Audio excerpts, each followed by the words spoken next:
हमने सत्य नहीं जाना। अगर मैंने सत्य नहीं जाना, इसका मतलब ये हुआ कि मैं असत्य में जीवन जीऊंगा। अब सत्य कहाँ मिलेगा? कोई दुकान तो नहीं है कि जहां सत्य खरीद के ले आया जाए। कोई दुनिया में ऐसा प्लेटफॉर्म नहीं है जहां आपको सत्य मिले। सत्य का कोई खरीदार भी तो नहीं है। झूठ बेचने वालों की दुकानें हैं और झूठ खरीदने वाले बहुत हैं। शायद मनुष्य के जीवन में जितने भी प्रकार के दुख हैं, अवसाद हैं, बीमारियां हैं, तकलीफें हैं, उसका कारण सिर्फ यही है कि हम सत्य को जानना नहीं चाहते, हम सत्य को समझना नहीं चाहते, हम सत्य को सुनना भी नहीं चाहते। हमको झूठ से मोहब्बत हो गई है। इसी का फायदा कुछ लोग उठा रहे हैं।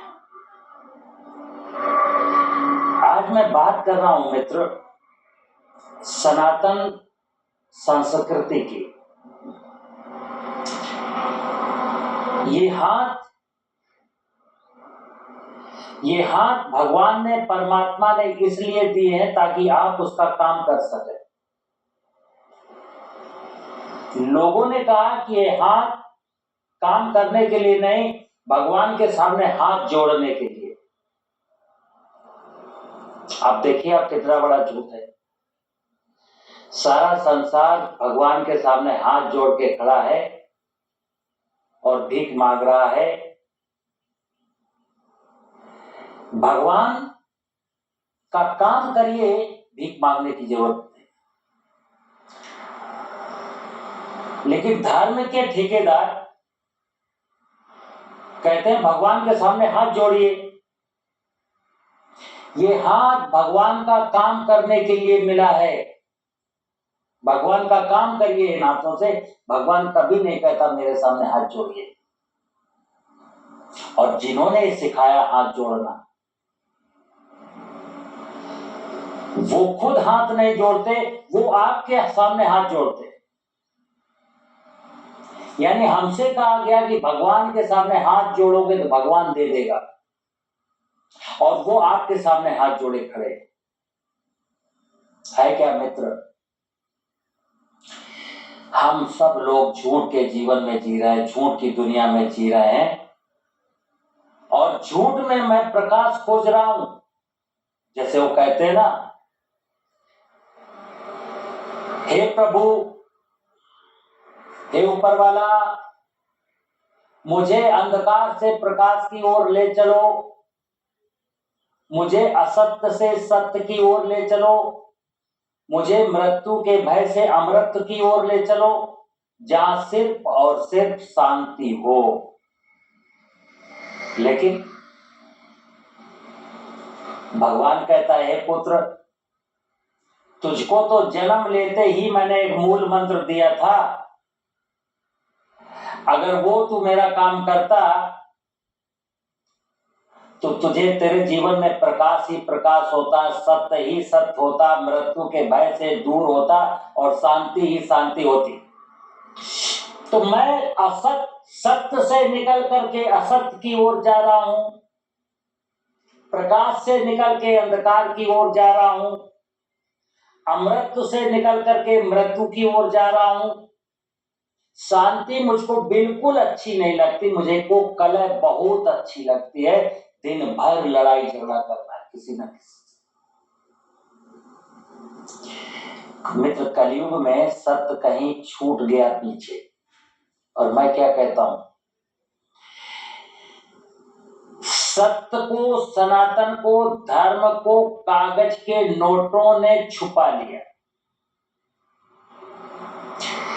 यानी कागज के नोट के पीछे छुप गया सत्य, सनातन धर्म। क्योंकि आज सबकी दौड़ कागज का नोट, सबकी दौड़ कागज का नोट, छोटे से आदमी से लेके बड़े बड़े आदमियों तक। हम सनातन की बात करेंगे, सत्य की बात करेंगे, धर्म की बात करेंगे, नोटों की तलाश करेंगे। हम भगवान के पास जाना चाहते हैं, भगवान से मिलना चाहते हैं, लेकिन भगवान का बन करके रहना नहीं चाहते। हम उस भगवान की पूजा बिल्कुल नहीं करते जिस भगवान ने हमें बनाया। हम उस भगवान की पूजा करते हैं जिस भगवान को मैंने बनाया। अब आप कल्पना करना, इंसान उस भगवान को कदापि नहीं पूजता, कदापि नहीं मानता जिसने उसको बनाया। आज इंसान उस भगवान को पूजता है जो भगवान फैक्ट्री में बनाए जा रहे हैं, फैक्ट्री में छापे जा रहे हैं, भगवान बनाए जा रहे हैं, भगवान बेचे जा रहे हैं, भगवान खरीदे जा रहे हैं। यानी पंच महाभूत, धरती, पानी, हवा, आकाश, अग्नि, जिसने छित जल पावक गगन समीरा, पंच तत्व मेरा बना शरीरा, ये मेरा शरीर भगवान ने बनाया, पंच महाभूत ने बनाया है। वही मुझे पालता है। मरने के बाद उसी की शरण में जाना है, उसी में समझ जाना है। लेकिन मैं उस भगवान की पूजा नहीं करता। मैं तो उस भगवान की पूजा करूंगा जो कोई फ्री में दे जाए, कागज के कैलेंडर में छपे हों, या फिर 2-4 हजार के बाजार में मिल गए हों, उसी में खुश हूं।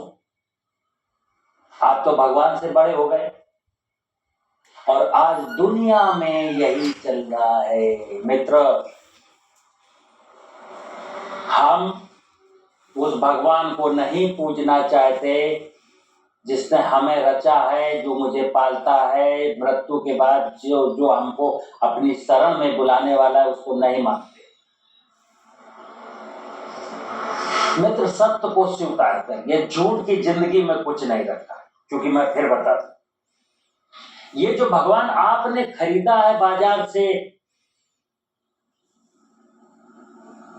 250 रुपया किलो या 2500 रुपया किलो पीतल का, 1600 रुपया किलो तांबे का, या जिस मूर्तिकार ने पत्थर में भगवान बनाया है, मित्र, ये प्रतीक पूजा हो सकती है, एक केंद्र बिंदु हो सकता है, मन का वहम हो सकता है। मन को फुसलाने का बहुत है तरीका, ठीक है, मन को फुसला लीजिए, लेकिन आपको पालने वाला, आपको खुश रखने वाला, आपको जीवन के अनमोल बहुमूल्य वस्तुएं उपलब्ध कराने वाला भगवान, तो पंच महाभूत और पंच महाभूत की व्यवस्था है। आपको दिन में 21,000 बार श्वास लेने के लिए ऑक्सीजन चाहिए, जो वृक्षों से मिलती है। कोई कागज का, पीतल का, मिट्टी का भगवान आपको ऑक्सीजन दे सकता है? आपको दिन में 10 बार पीने के लिए शुद्ध पीने का पानी चाहिए, जो नदी दे सकती है, जलाशय दे सकता है, झरना दे सकता है, बारिश दे सकती है, समुद्र दे सकता है, भूगर्भ जल से निकाल सकते हैं। कोई कागज का कैलेंडर या पीतल और तांबे की मूर्ति आपको पानी दे सकती है। दिन में 2 वक्त की शुद्ध रोटी चाहिए, जो धरती में खेती करेंगे उसी से मिलेगी। क्या ये अनाज, फल, सब्जी कोई कागज का कैलेंडर दे सकता है? हम ऐसा समझते हैं कि जैसे किसी अपने द्वारा बनाए गए भगवान की पूजा कर लेने के बाद ये मान बैठे हैं कि अब मैंने तो शिव जी में जल चढ़ा दिया, मैंने शिव जी में दूध चढ़ा दिया, शिव जी में नारियल फोड़ दिया, शिव जी में धतूरा चढ़ा दिया, वो शिव मुझसे खुश हो गया। और मित्र, भगवान भाव का भूखा है, ध्यान रखना। वहां भी आप लेके जो गए हैं ना, नकली लेके गए हैं, देवी के दरबार में सड़ा नारियल चढ़ा के आए हैं, शिवलिंग में आप नकली सिंथेटिक दूध चढ़ा के आए हैं। जब आपने यज्ञ किया है तो पूजा वाला घी यानी 250 रुपए किलो वाला घी से यज्ञ किया है।